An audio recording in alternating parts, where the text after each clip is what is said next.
All right, exponential decay. I did talk about decay a little bit yesterday, so I did sort of allude to the fact that, there is this other thing called decay. It's very closely related to growth.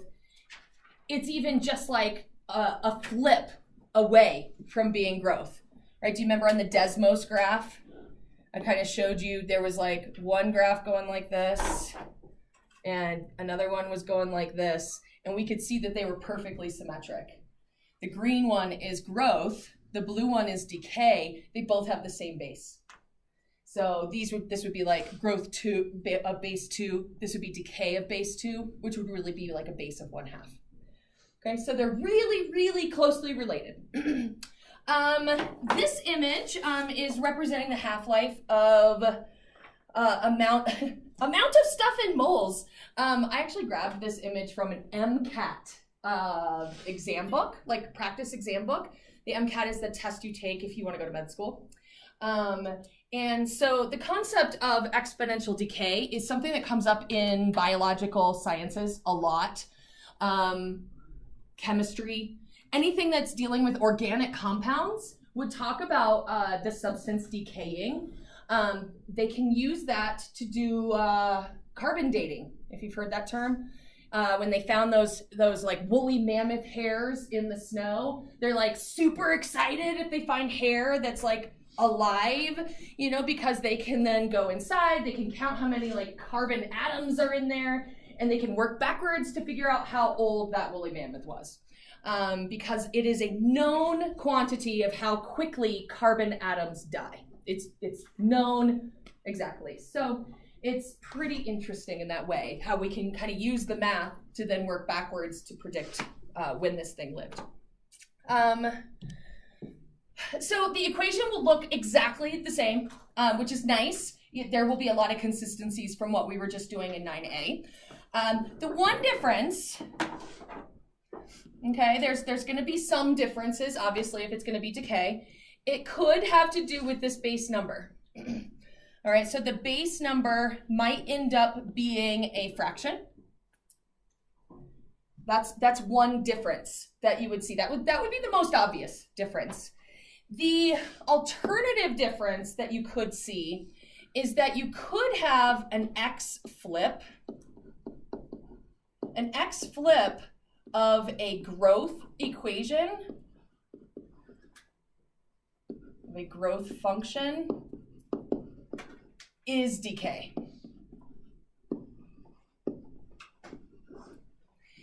We'll talk in more detail about that. But those are the two things you have to look for to be able to differentiate between whether it's growth or whether it's decay.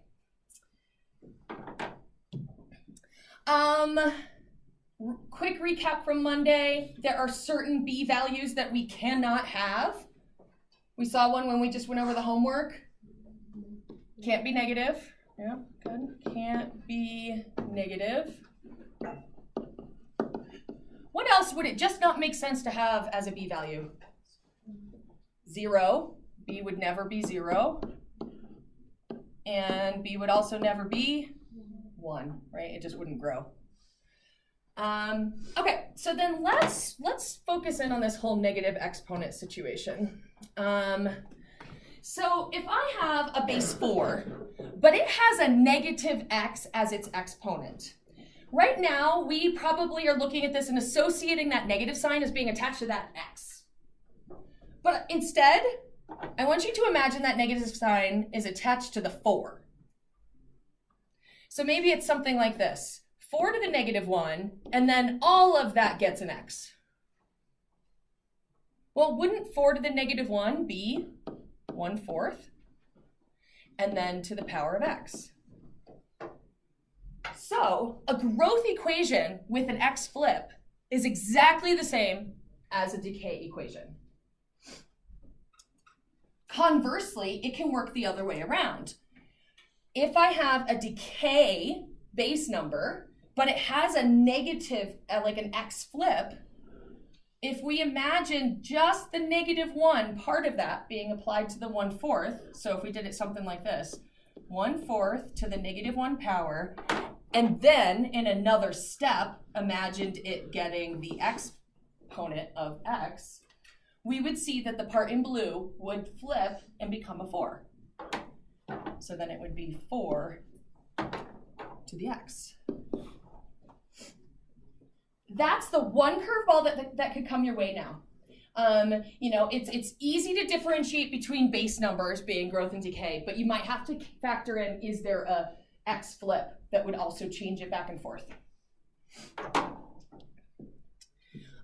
So why don't we take a minute and in one place kind of summarize everything that we know about growth and decay. So you've got kind of one part of your notes that you can look back and see everything.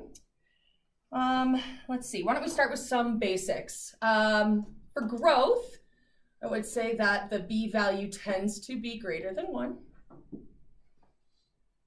But then there would be an exception. If b is less than 1, greater than 0 with x flip.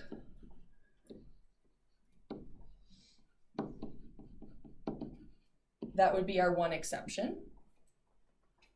Over here, decay tends to be a b value that is a fraction with an exception of b might be greater than 1 with an x flip.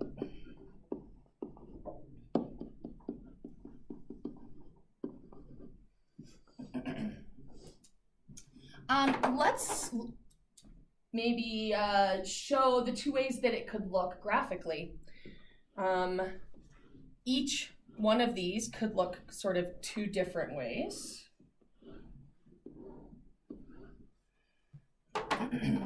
So if I have an a value that's positive, a growth equation does something like that. If I have an a value that's positive, my decay equation goes like this.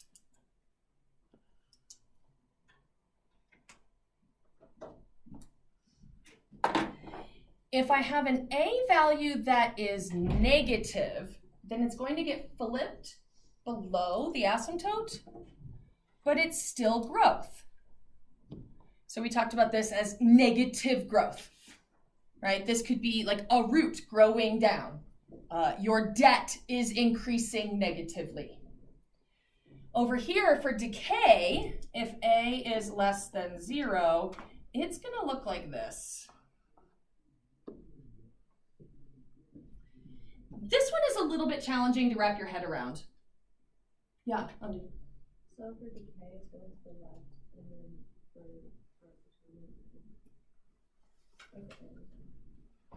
Oh, like the flat part? Yes, you could think about that. The flat, like that is one differentiator. The flat part will always be on the left for growth, and it will always end flat for decay. I have a kind of gross and silly analogy for this. One way to remember decay functions is that as you read it, as you read it, it falls flat. And if you were to fall flat and die, wouldn't you start decaying into the ground? Okay, so that's kind of gross, but maybe now you'll remember. Any graph that as you read it falls flat, that's a decay. The blue one does appear to be increasing though, right? Like, aren't it kind of going up? Which is a little weird, but my negativity is decaying. It's like a double negative. The amount that I owe is decaying. I owe less and less and less over time. Okay, so you could kind of think about it that way. So those are your shapes that you want to look for. So a couple ways that I use to remember this one. This graph grows away from the asymptote as you read it. So it grows away from the horizontal asymptote at, b times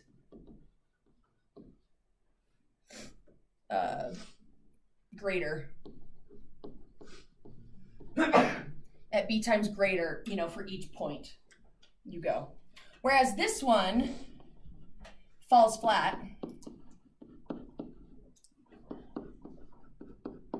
as you read it. As you read it left to right.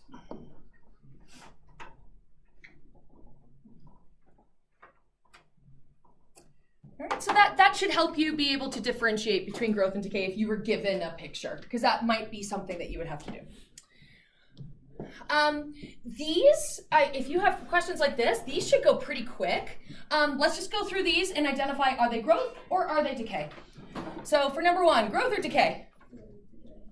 Decay, because 2/3 is less than 1. Growth or decay? This one is growth, because even though 5/4 is a fraction, it's bigger than 1, so it's growing. Growth or decay? Growth. Growth or decay? Decay. Growth or decay? Decay. Growth or decay? This one's growth, because the number that matters is the 3, not the 1/2. So this is growth. Let me make this a little bit bigger. Number 7, growth or decay? That is decay, because 5/7 is less than 1. Growth or decay? This one is growth. The number that matters is the 7/5. Growth or decay? This one's tricky. Careful here, because it's got a base 4, but it has a negative exponent, so this one is decay. Because really this would be a 1/4 to the power of x. Growth or decay? Growth, for the same reason. Good. All right. I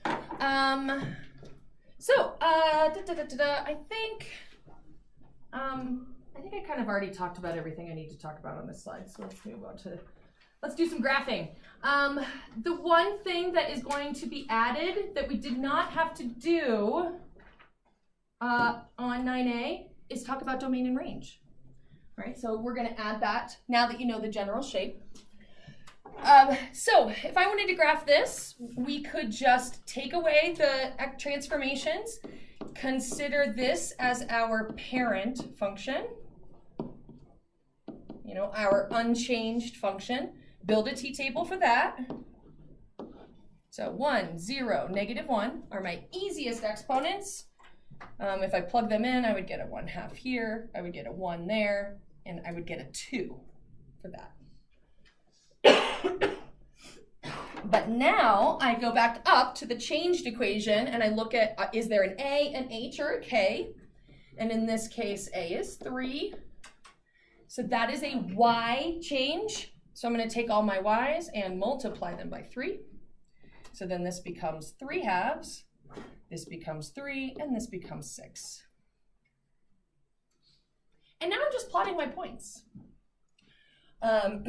So over 1, up 1.5, over 0, up 1, 2, 3, over -1, up 1, 2, 3, 4, 5, 6. My asymptote is still at 0. It did not move up or down. And the curve goes through these 3 points and falls flat.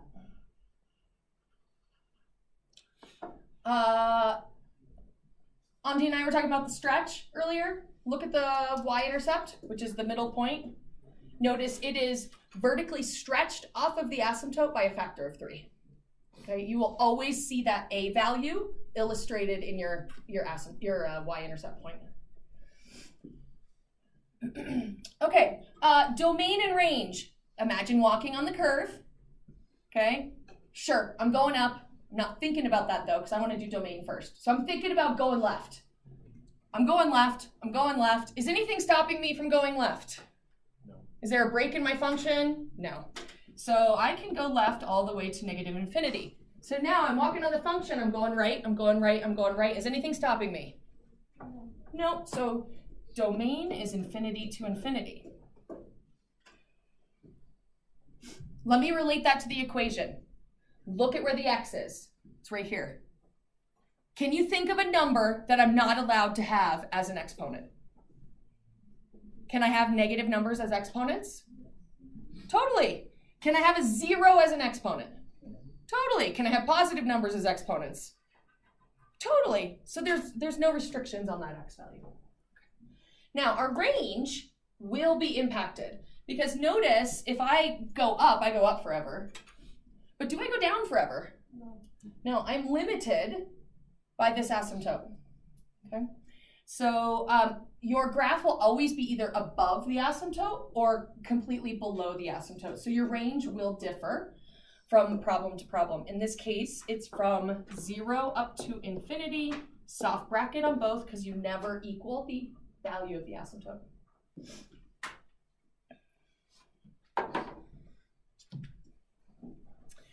All right, so something like this. This here is an up 4. So we can go ahead and graph our asymptote up 4. 1, 2, 3, 4. Now this is a fairly simple equation, so I'm going to graph it in that other, the other approach. I'm just going to find my y-intercept, just because sometimes it's faster to do it this way. Okay, so if I plug in a 0, I'm going to get 1/2 to the power of 0, and then I'm going to add 4. What's 1/2 to the power of 0? 1. So this is 1 plus 4, so this is a 5. So 1, 2, 3, 4, 5. So there's my y-intercept. All right, and this is a decay function. Okay, so think about that for a second, because one side's going to grow away from the asymptote by a factor of 2. One side's going to shrink and get closer to the asymptote by a factor of 2. Which side is going to grow? To the right or to the left? What do you think, Andrea? To the left. So if this was a distance of 1 off of the asymptote, this one will be a distance of 2. And this one will be down here. Okay. As you can see, that one is a little bit, that requires a little bit more thinking. But if you don't want to do the t-table because it's an easier problem, you could probably think your way through that.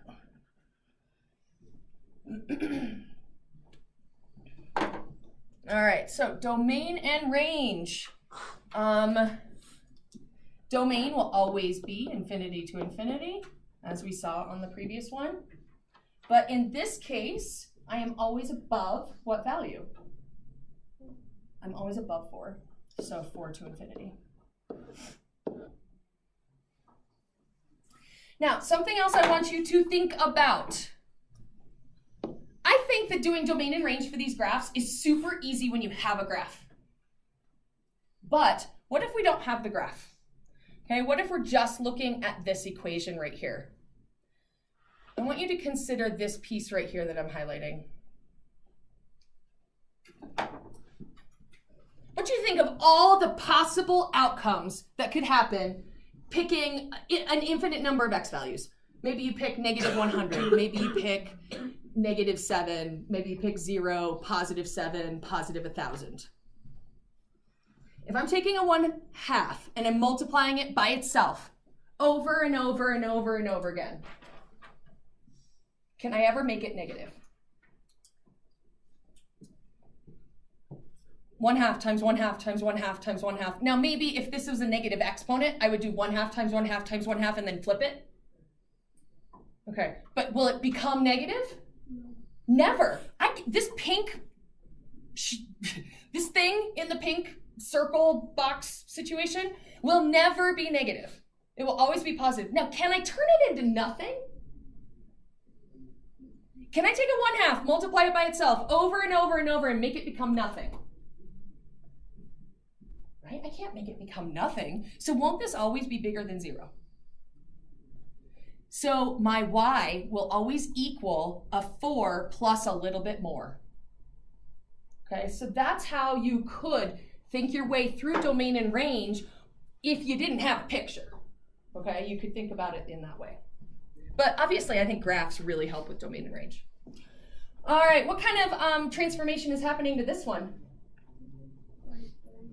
Right 3. Great. So when we make our t-table, all right, we're going to make our t-table for just our parent function. So 1, 0, -1, 1/2, 1, and 2.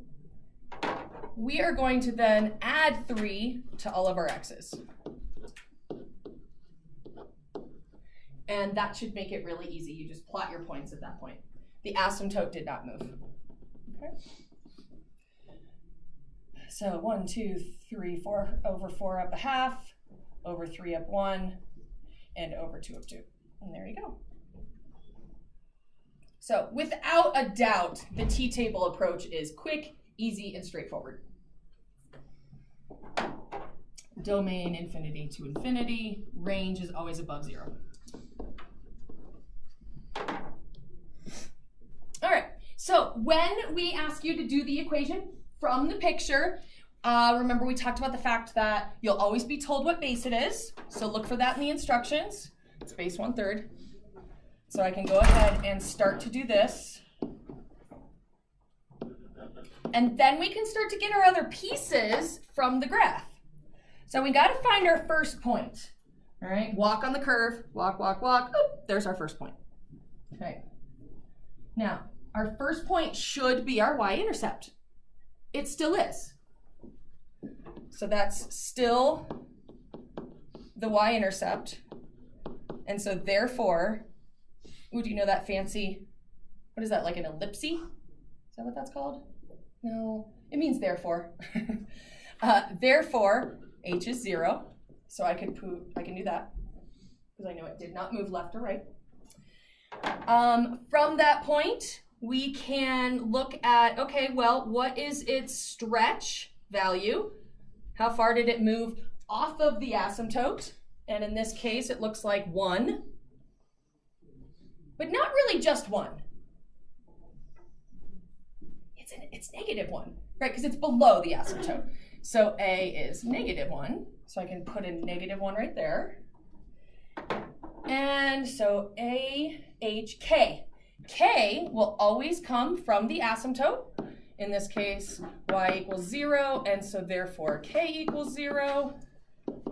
And there's your equation. Okay, so just do it one piece at a time. Looking at these, notice it's saying it's a base 2 graph. Sometimes we will talk about base 2, but it will really be a decay function. So keep that in mind, because you could have a base 2 decay function. It just means it's decaying by a factor of 2. Are both of these growth, or are both of these decay, or is one growth and one decay?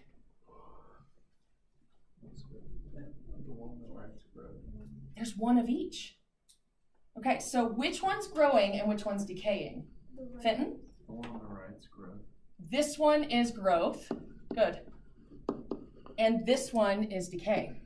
And we know that because this one's falling flat as we read it. This one's growing away from the asymptote. It's just growing negatively.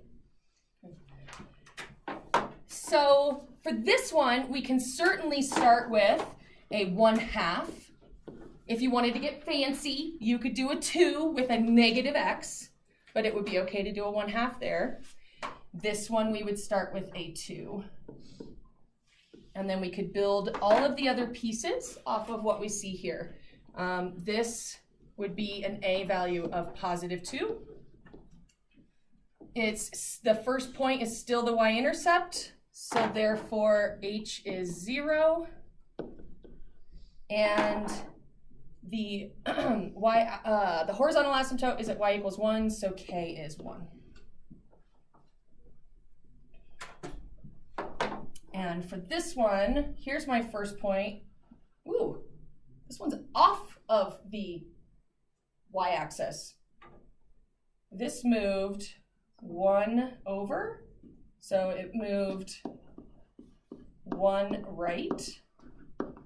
So this will be -1 down here. Its stretch off of the asymptote is actually -3. And its y-intercept, or excuse me, its horizontal asymptote, y equals 3, so k is 3. And there would be your equation for that.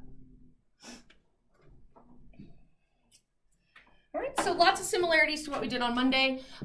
Take a look at both of those tonight. I think tomorrow morning we will have a little bit of a to get out the door activity over these two things. So maybe be ready for that.